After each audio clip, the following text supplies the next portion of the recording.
I'd like to tell you about the strangest secret in the world. Not long ago, Albert Schweitzer, the great doctor and Nobel Prize winner, was being interviewed in London, and a reporter asked him, "Doctor, what's wrong with men today?" The great doctor was silent a moment, and then he said, "Men simply don't think." And it's about this that I want to talk with you. We live today in a golden age. This is an era that man has looked forward, dreamed of, and worked toward for thousands of years. But since it's here, we pretty well take it for granted.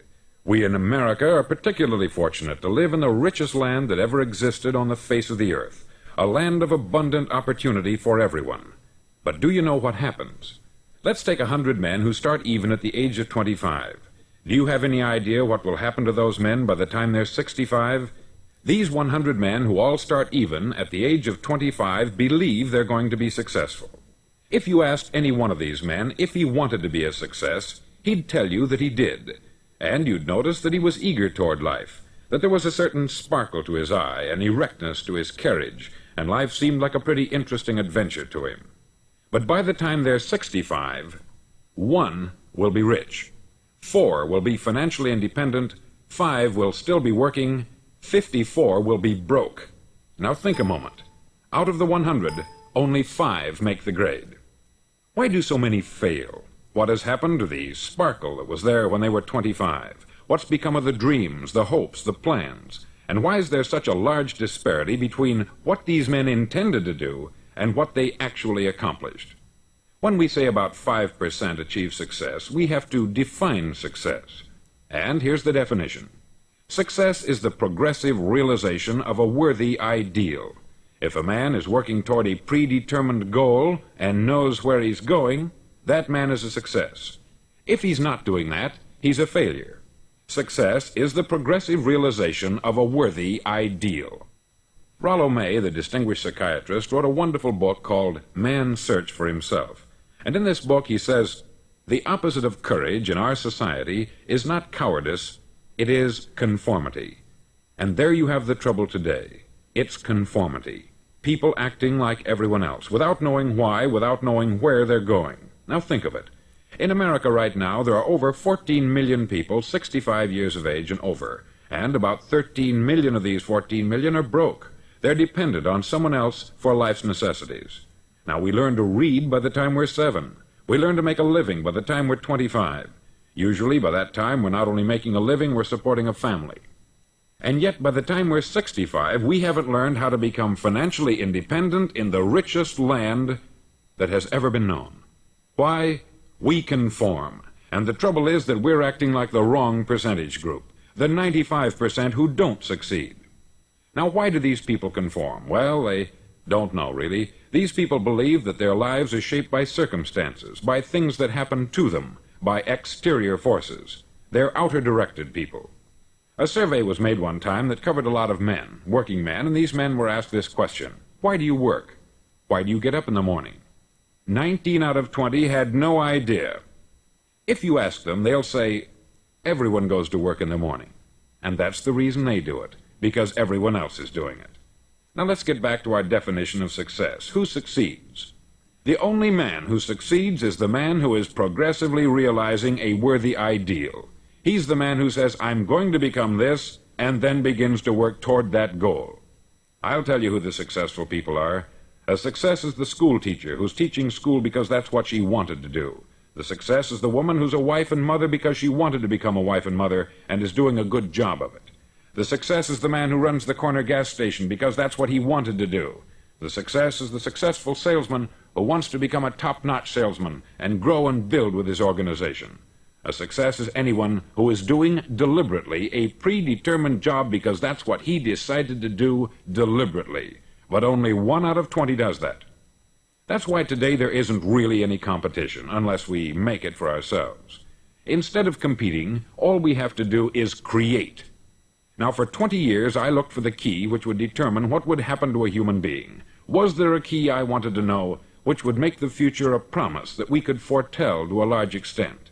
Was there a key that would guarantee a person's becoming successful if he only knew about it and knew how to use it? Well, there is such a key, and I've found it. Have you ever wondered why so many men work so hard and honestly without ever achieving anything in particular, and others don't seem to work hard and yet seem to get everything? They have the magic touch. You've heard them say that about someone. Everything he touches turns to gold. And have you ever noticed that a man who becomes successful tends to continue to become successful, and on the other hand, have you noticed how a man who is a failure tends to continue to fail? It's because of goals. Some of us have them, some don't. People with goals succeed because they know where they're going. Now think of a ship leaving a harbor, and think of it with the complete voyage mapped out and planned. The captain and crew know exactly where it's going and how long it will take. It has a definite goal. 9,999 times out of 10,000 it will get to where it started out to get. Now let's take another ship, just like the first, only let's not put a crew on it, or a captain at the helm. Let's give it no aiming point, no goal, no destination. We just start the engines and let it go. I think you'll agree with me that if it gets out of the harbor at all, it will either sink or wind up on some deserted beach a derelict. It can't go any place because it has no destination and no guidance. It's the same with a human being. Take the salesman, for example. There is no other person in the world today with the future of a good salesman. Selling is the world's highest paid profession, if we're good at it and if we know where we're going. Every company needs top-notch salesmen, and they reward those men. The sky is the limit for them. But how many can you find? Someone once said, the human race is fixed, not to prevent the strong from winning, but to prevent the weak from losing. The American economy today can be likened to a convoy in time of war. The entire economy is slowed down to protect its weakest link, just as the convoy had to go at the speed that would permit its slowest vessel to remain in formation. That's why it's so easy to make a living today. It takes no particular brains or talent to make a living and support a family today. So we have a plateau of so-called security, if that's what a person's looking for. But we do have to decide how high above this plateau we want to aim for. Now let's get back to the strangest secret in the world, the story that I wanted to tell you today. Why do men with goals succeed in life, and men without them fail? Well, let me tell you something which, if you really understand it, will alter your life immediately. If you understand completely what I'm going to tell you from this moment on, your life will never be the same again. You'll suddenly find that good luck just seems to be attracted to you. The things you want just seem to fall in line. And from now on, you won't have the problems, the worries, the gnawing lump of anxiety that perhaps you've experienced before. Doubt, fear, well, they'll be things of the past. Here's the key to success, and the key to failure. We become what we think about. Now let me say that again. We become what we think about. Throughout all history, the great wise men and teachers, philosophers and prophets have disagreed with one another on many different things.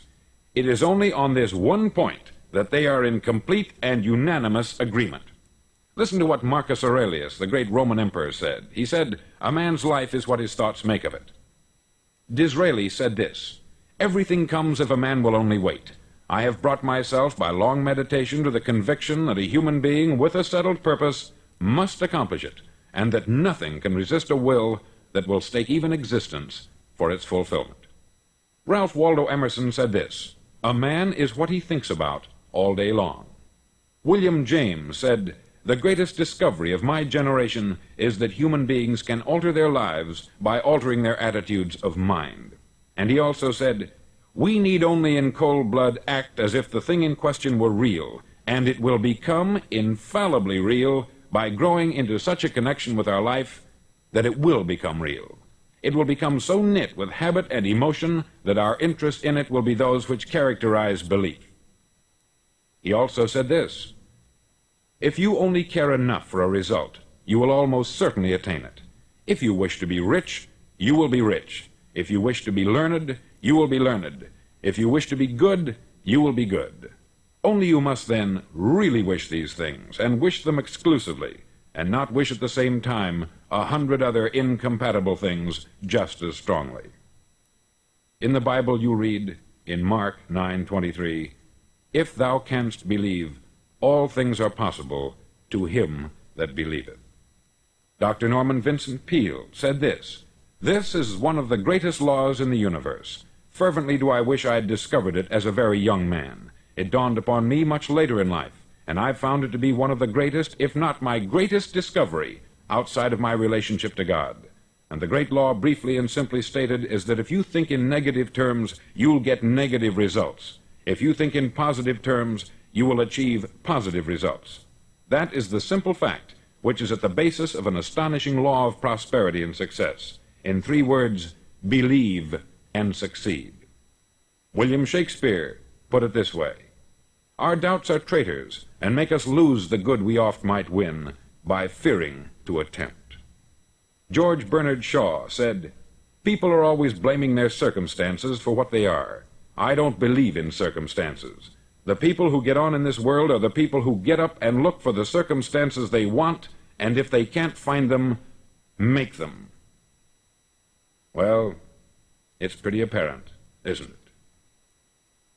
And every person who discovered this for a while believed that he was the first one to work it out. We become what we think about. Now, it stands to reason that a person who's thinking about a concrete and worthwhile goal is going to reach it, because that's what he's thinking about. And we become what we think about. Conversely, the man who has no goal, who doesn't know where he's going, and whose thoughts must therefore be thoughts of confusion and anxiety and fear and worry, becomes what he thinks about. His life becomes one of frustration, fear, anxiety, and worry.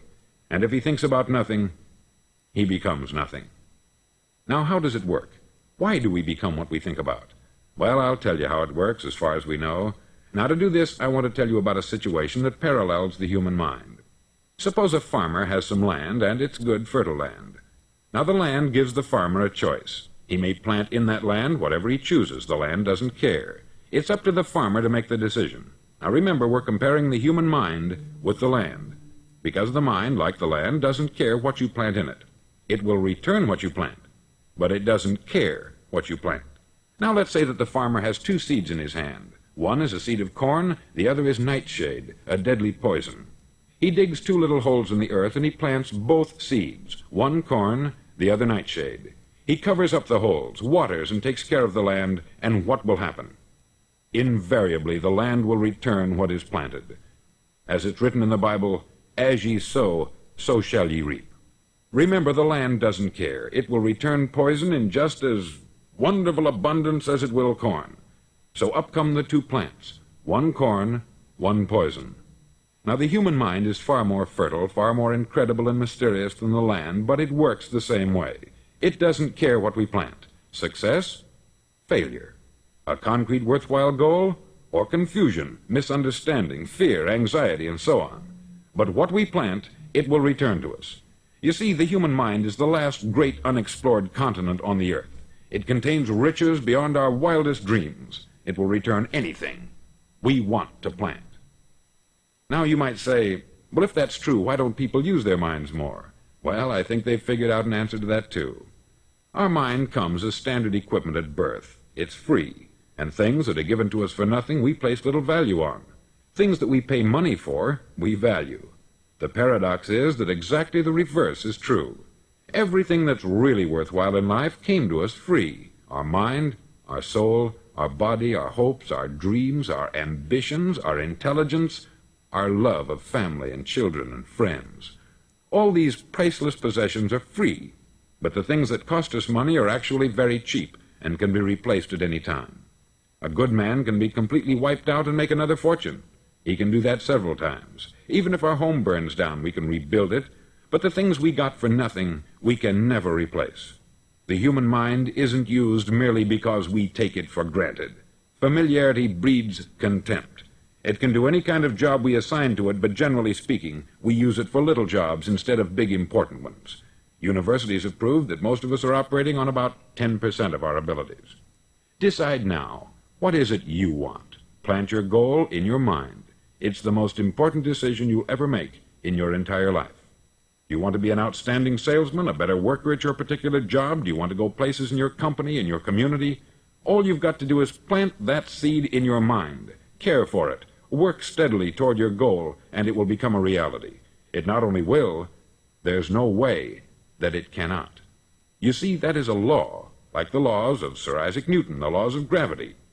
If you get on top of a building and jump off, you'll always go down. You'll never go up. And it's the same with all the other laws of nature. They always work. They're inflexible. Think about your goal in a relaxed, positive way. Picture yourself in your mind's eye as having already achieved this goal. See yourself doing the things you will be doing when you've reached your goal. Ours has been called the phenobarbital age, the age of ulcers and nervous breakdowns. At a time when medical research has raised us to a new plateau of good health and longevity, far too many of us worry ourselves into an early grave trying to cope with things in our own little personal ways, without learning a few great laws that will take care of everything for us. These things we bring on ourselves through our habitual way of thinking. Every one of us is the sum total of his own thoughts. He is where he is because that is exactly where he really wants to be, whether he'll admit that or not. Each of us must live off the fruit of his thoughts in the future, because what you think today and tomorrow, next month and next year, will mold your life and determine your future. You're guided by your mind. I remember one time I was driving through Arizona, and I saw one of those giant earth-moving machines roaring along the road at about 35 miles an hour with what looked like 20 tons of dirt in it, a tremendous, incredible machine, and there was a little man perched way up on top with the wheel in his hands guiding it. And as I drove along, I was struck by the similarity of that machine to the human mind. Just suppose you're sitting at the controls of such a vast source of energy. Are you going to sit back and fold your arms and let it run itself into a ditch? Or are you going to keep both hands firmly on the wheel and control and direct this power to a specific, worthwhile purpose? It's up to you. You're in the driver's seat. You see, the very law that gives us success is a two-edged sword. We must control our thinking. The same rule that can lead a man to a life of success, wealth, happiness, and all the things he's ever dreamed of for himself and his family, that very same law can lead him into the gutter. It's all in how he uses it, for good or for bad. This is the strangest secret in the world. Now, why do I say it's strange, and why do I call it a secret? Actually, it isn't a secret at all. It was first promulgated by some of the earliest wise men, and it appears again and again throughout the Bible. But very few people have learned it, understand it. That's why it's strange, and why, for some equally strange reason, it virtually remains a secret.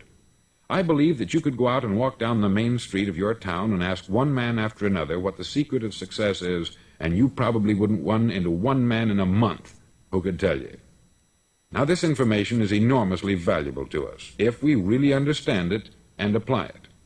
It's valuable to us not only for our own lives, but the lives of those around us, our family, employees, associates, and friends. Life should be an exciting adventure. It should never be a bore. A man should live fully, be alive. He should be glad to get out of bed in the morning. He should be doing a job he likes to do because he does it well. One time I heard Grove Patterson make a speech, the editor-in-chief of the Toledo Daily Blade, and as he concluded his speech, he said something that I've never forgotten. He said something like this: "My years in the newspaper business have convinced me of several things, among them that people are basically good, and that we came from someplace, and we're going someplace. So we should make our time here an exciting adventure. The architect of the universe didn't build a stairway leading nowhere." And the greatest teacher of all, the carpenter from the plains of Galilee, gave us the secret time and time again. As ye believe, so shall it be done unto you. I've explained the strangest secret in the world and how it works. Now I want to explain how you can prove to yourself the enormous returns possible in your own life by putting this secret to a practical test. I want you to make a test that will last 30 days. Now, it isn't going to be easy. If you'll give it a good try, it will completely change your life for the better. Back in the 17th century, Sir Isaac Newton, the English mathematician and natural philosopher, gave us some natural laws of physics which apply as much to human beings as they do to the movement of bodies in the universe. Now, one of these laws is that for every action, there is an equal and opposite reaction. Simply stated, as it applies to you and me, it means we can achieve nothing without paying the price. The results of your 30-day experiment will be in direct proportion to the effort you put forth. To be a doctor, you must pay the price of long years of difficult study.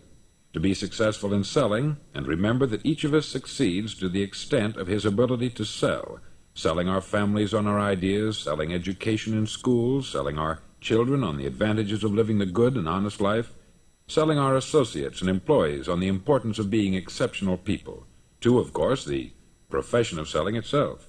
But to be successful in selling our way to the good life, we must be willing to pay the price. Now, what is that price? Well, it's many things.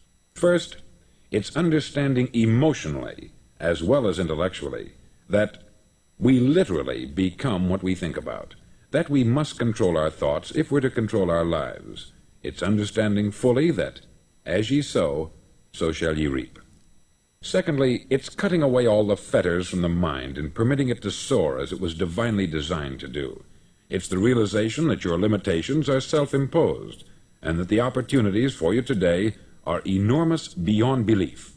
It's rising above narrow-minded pettiness and prejudice. Thirdly, to use all your courage to force yourself to think positively on your own problem, to set a definite and clearly defined goal for yourself, to let your marvelous mind think about your goal from all possible angles, to let your imagination speculate freely upon many different possible solutions, to refuse to believe there are any circumstances sufficiently strong to defeat you in the accomplishment of your purpose, to act promptly and decisively when your course is clear, and to keep constantly aware of the fact that you are, at this moment, standing in the middle of your own acre of diamonds, as Russell Conwell used to point out. Fourth, save at least 10% of what you earn. It's also remembering that no matter what your present job, it has enormous possibilities if you're willing to pay the price. Now let's just go over the important points in the price each of us must pay to achieve the wonderful life that can be ours. It is, of course, worth any price. 1, you will become what you think about. 2, remember the word imagination. Let your mind soar. 3, courage. Concentrate on your goal every day. 4, save 10% of what you earn. And action. Ideas are worthless unless we act on them. Now I'll try to outline the 30-day test I want you to make. Now keep in mind that you have nothing to lose by making this test, and everything you could possibly want to gain. There are 2 things that may be said of everyone. Each of us wants something, and each of us is afraid of something. I want you to write on a card what it is you want more than anything else. It may be more money. Perhaps you'd like to double your income or make a specific amount of money. It may be a beautiful home. It may be success at your job. It may be a particular position in life. It could be a more harmonious family. Each of us wants something. Write down on your card specifically what it is that you want. Make sure it's a single goal and clearly defined. You needn't show it to anyone, but carry it with you so that you can look at it several times a day. Think about it in a cheerful, relaxed, positive way each morning when you get up, and immediately you have something to work for, something to get out of bed for, something to live for. Look at it every chance you get during the day and just before going to bed at night. As you look at it, remember that you must become what you think about, and since you're thinking about your goal, you realize that soon it will be yours. In fact, it's yours really the moment you write it down and begin to think about it. Look at the abundance all around you as you go about your daily business. You have as much right to this abundance as any other living creature. It's yours for the asking. Now we come to the difficult part. Difficult because it means the formation of what is probably a brand new habit, and new habits are not easily formed. Once formed, however, it'll follow you for the rest of your life. Stop thinking about what it is you fear. Each time a fearful or negative thought comes into your consciousness, replace it with a mental picture of your positive and worthwhile goal. There will come times when you will feel like giving up. It's easier for a human being to think negatively than positively. That's why only 5% is successful. You must begin now to place yourself in that group. For 30 days, you must take control of your mind. It will think only about what you permit it to think. Each day for this 30-day test, do more than you have to do. In addition to maintaining a cheerful, positive outlook, give of yourself more than you've ever done before. Do this knowing that your returns in life must be in direct proportion to what you give. The moment you decide on a goal to work toward, you're immediately a successful person. You're then in that rare and successful category of people who know where they're going. Out of every 100 people, you belong to the top 5. Don't concern yourself too much with how you're going to achieve your goal. Leave that completely to a power greater than yourself. All you have to do is know where you're going. The answers will come to you of their own accord. Remember these words from the Sermon on the Mount, and remember them well. Keep them constantly before you this month of your test. Ask, and it shall be given you. Seek, and ye shall find. Knock, and it shall be opened unto you. For every one that asketh receiveth, and he that seeketh findeth, and to him that knocketh it shall be opened. It's as marvelous and as simple as that. In fact, it's so simple that in our seemingly complicated world it's difficult for an adult to understand that all he needs is a purpose and faith. For 30 days, do your best. If you're a salesman, go at it as you've never done before, not in hectic fashion, but with the calm, cheerful assurance that time well spent will give you the abundance in return you deserve and want. No matter what your job, do it as you've never done it before for 30 days. And if you've kept your goal before you every day, you'll wonder and marvel at this new life you've found. Dorothea Brand, outstanding editor and writer, discovered it for herself and tells about it in her fine book, Wake Up and Live. Her entire philosophy is reduced to the words, act as though it were impossible to fail. She made her own test with sincerity and faith, and her entire life was changed to one of overwhelming success. Now you make your test for 30 full days. Don't start your test until you've made up your mind to stick with it. You see, by being persistent, you're demonstrating faith. Persistence is simply another word for faith. If you didn't have faith, you would never persist. If you should fail during your first 30 days, by that I mean suddenly find yourself overwhelmed by negative thoughts, you've got to start over again from that point and go 30 more days. Gradually your new habit will form until you find yourself one of that wonderful minority to whom virtually nothing is impossible. Don't forget the card. It's vitally important as you begin this new way of living. On one side of the card, write your goal, whatever it may be. On the other side, write the words we've quoted from the Sermon on the Mount. Ask, and it shall be given you.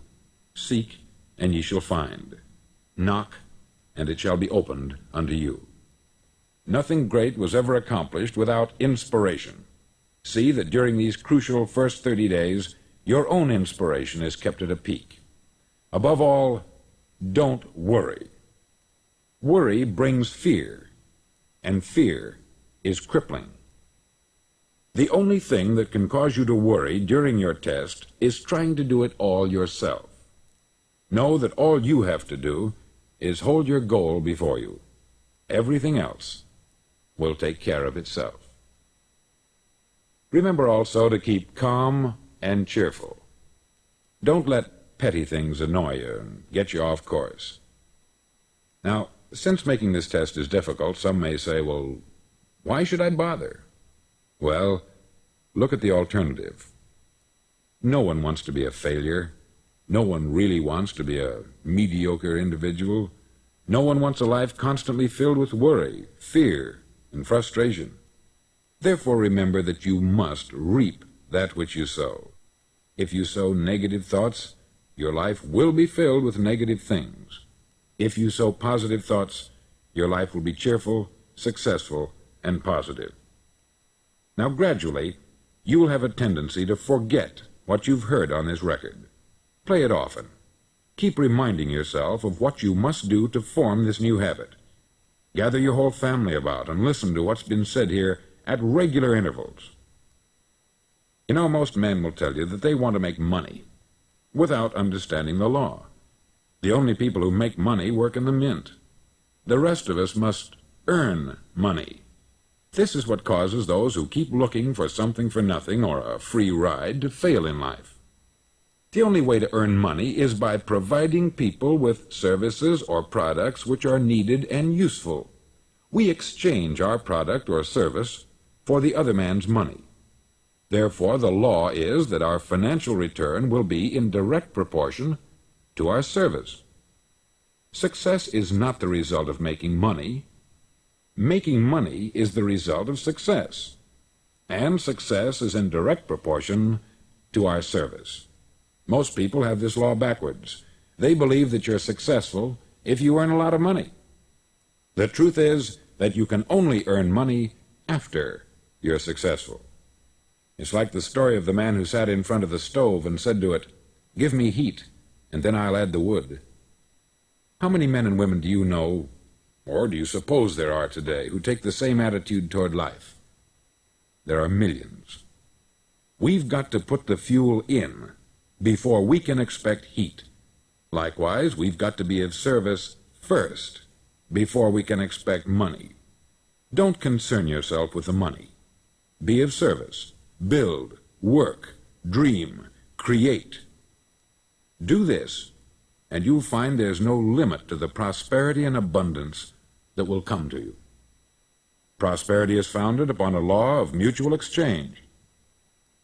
Any person who contributes to prosperity must prosper in turn himself. Sometimes the return will not come from those you serve, but it must come to you from someplace, for that is the law. For every action, there is an equal and opposite reaction. As you go daily through your 30-day test period, remember that your success will always be measured by the quality and quantity of service you render, and money is a yardstick for measuring this service. No man can get rich himself unless he enriches others. There are no exceptions to a law. You can drive down any street in America and from your car estimate the service that's being rendered by the people living on that street. Had you ever thought of this yardstick before? It's interesting. Some, like ministers and priests and other devoted people, measure their returns in the realm of the spiritual, but again, their returns are equal to their service. Once this law is fully understood, any thinking person can tell his own fortune. If he wants more, he must be of more service to those from whom he receives his return. If he wants less, he has only to reduce this service. This is the price you must pay for what you want. If you believe you can enrich yourself by deluding others, you can only end by deluding yourself. It may take some time, but just as surely as you breathe, you'll get back what you put out. Don't ever make the mistake of thinking you can avert this. It's impossible. The prisons and the streets where the lonely walk are filled with people who tried to make new laws just for themselves. We may avoid the laws of man, but there are greater laws that cannot be broken. An outstanding medical doctor recently pointed out 6 steps that will help you realize success. 1. Set yourself a definite goal. 2. Quit running yourself down. 3. Stop thinking of all the reasons why you cannot be successful, and instead think of all the reasons why you can. 4. Trace your attitudes back through your childhood and try to discover where you first got the idea you couldn't be a success, if that's the way you've been thinking. 5.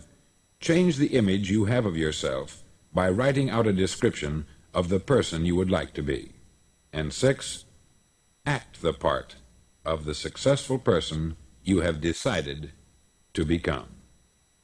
The doctor who wrote those words is a noted West Coast psychiatrist, David Harold Fink, M.D. Do what all experts since the dawn of recorded history have told you you must do. Pay the price by becoming the person you want to become. It's not nearly as difficult as living unsuccessfully. Make your 30-day test. Then repeat it. Then repeat it again. Each time it will become more a part of you until you'll wonder how you could ever have lived any other way. Live this new way, and the floodgates of abundance will open and pour over you more riches than you may have dreamed existed. Money? Yes, lots of it. But what's more important, you'll have peace. You'll be in that wonderful minority who lead calm, cheerful, successful lives. Start today. You have nothing to lose, but you have a life to win. I'd like to tell you about the strangest secret in the